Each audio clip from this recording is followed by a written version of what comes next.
2. Grabe. Pwede isang beses ba? Araneta!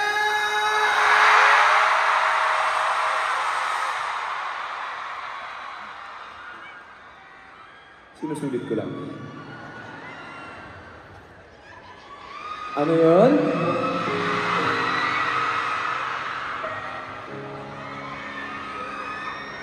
Grabe yun. Wait lang, sir. Sige itong kwenta sila sa labas. Wow!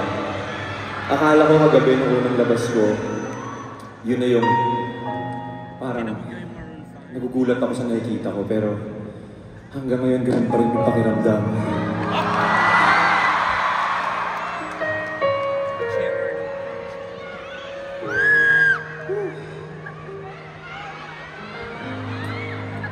Hindi ko alam yung mararamdaman ko hanggang ngayon. Hindi ko naiintindihan.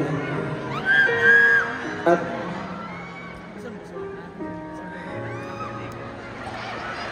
wait lang. Just setting my way.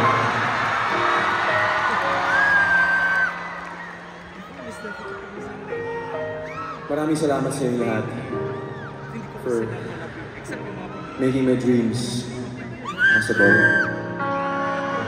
Dreams really do come true.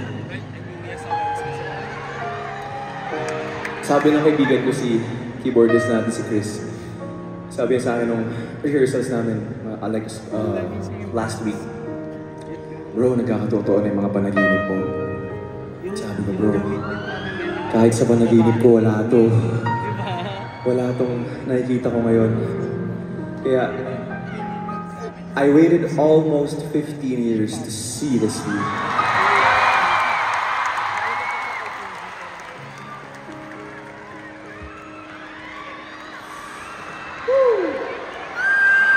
Kanta na tayo? Parang kita.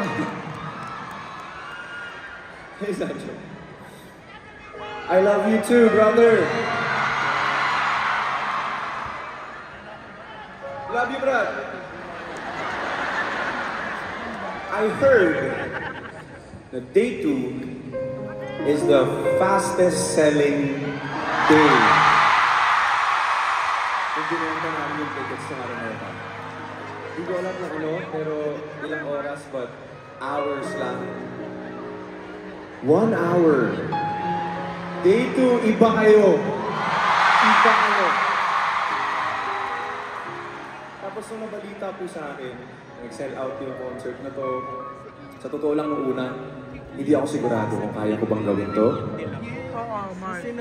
Yung feeling, yung dugtong, yung nasa isang sentence pa lang yung pangalan ko tsaka Araneta, parang imposible siya. Yet, nagawa natin. Tapos, 3 days.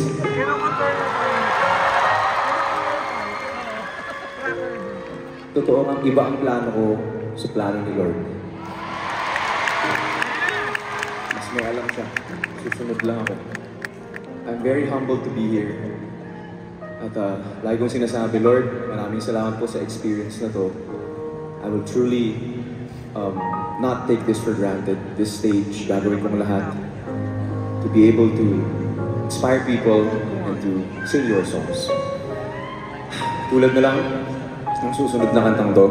May request ako, kung alam niyo yung mga songs sa akin dito, okay na bang sabayan niyo kami? Yan lang ang request ko sa inyo. Tulad nitong next song na to. Yung pakiramdam mapagandyan siya, kahit gaano kagulo ang mundo.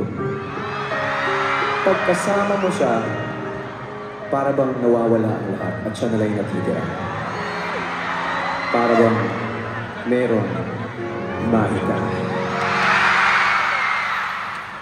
Pero wala sa Daisy.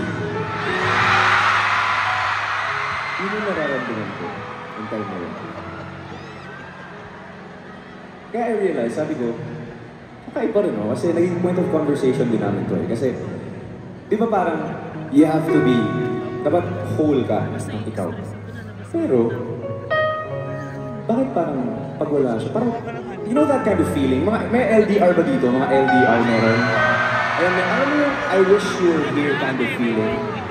Ganun pakiramdam yung naramdaman ko. Ganun pakiramdam. Hindi naman Siguro ganun yung ibig sabihin ng as one. As one kayo. Hindi naman sa kulang ko pag hindi ko siya kasama. It's just that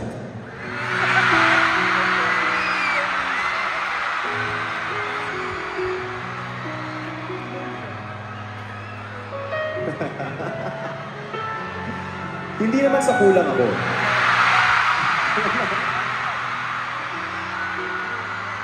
Naiya siya pag ganyan. Kasi astig-astig yan. Oh, di ba? Wala kang astig-astig yan. Buong Araneta. Oh. Hi, baby.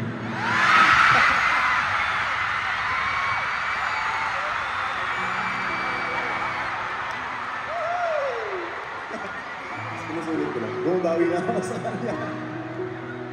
Hindi, balik sa kwento ko. Alam mo yung ganun pakiramdam na sana nandyan siya, kasama mo siya sa mga bagay na magaganda na experience mo sa buhay. Hindi naman sa kulang ako pag hindi ko siya kasama. It's just that it's a million times better when she's around. Ganun pakiramdam. I wrote this song because of that certain feeling. This one is called Nowhere. Saan side nga yun?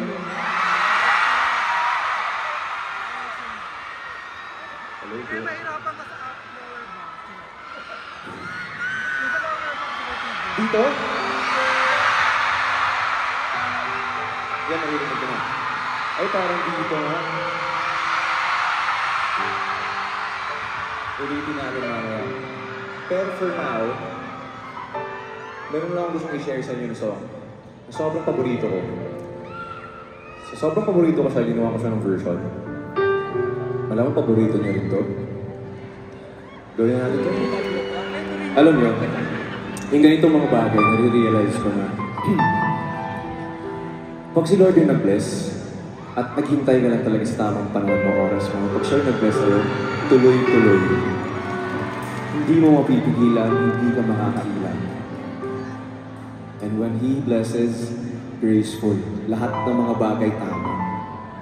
Yung walang bigat, parang ang dali-dali ng lahat. If you just trust in Him and sumunod ka lang talaga sa Kanya with all your heart, as in like surrender. Kasi I really believe that tayo lahat, merong timing si Lord para sa buhay natin.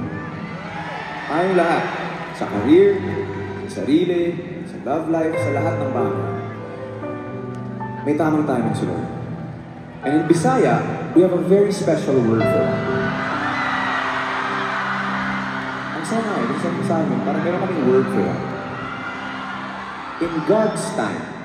In God's time. In Bisaya, we call it Poho.